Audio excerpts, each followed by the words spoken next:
Alberta Energy Regulator has now designed a website in order to be more transparent when it comes to pipeline incidents. But it seems that the government-run agency is unknowingly causing more harm to an industry that's already unnecessarily under the microscope due to hype by so-called environmentalists and climate change alarmists.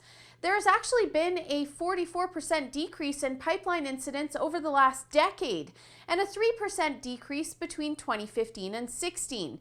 Instead of highlighting that good news, the new website shows the safety ratings of all pipeline operators, but the worst and most poorly depicted part of the site is where pipeline incidents are actually reported.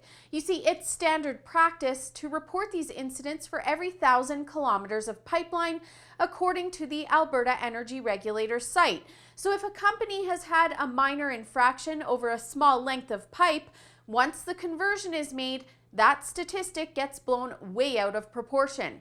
That's the case for Chinook. They had one minor gas leak last year, and after selling off a large stretch of pipeline, were left with only 19 kilometers. Once the calculation was done, taking the standard 1,000-kilometer distance into consideration, it inflated the stats. OSUM was ranked second, also with a minor leak over their 27 kilometers of pipeline. Note that these are both smaller operators, so it seems context is important when it comes to interpreting incidents depending on the size of the company.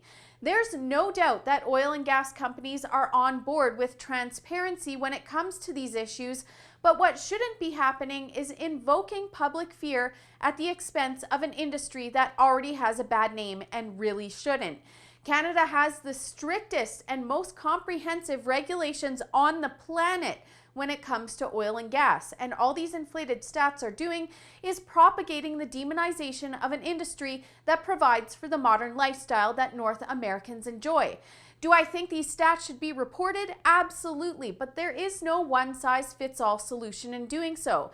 Industry should be responsible in all regards, but that goes both ways. According to this article by the Canadian Press, Director of Pipelines with the AER, David Helmer, says that some companies were concerned that the data could be misinterpreted. But the VP of Industry Operators says that one of the ways to help drive industry performance is by holding operators accountable by reporting performance.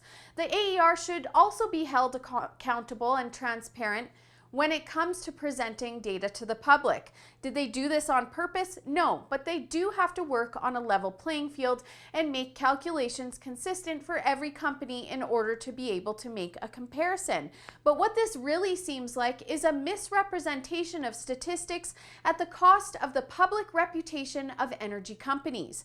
For the Rebel.media, I'm Holly Nicholas. Thanks so much for watching. Don't forget to check out our subscription options starting at just $8 a month. You still get access to all of our free content plus our full-length shows. Hit the link to the side to subscribe today.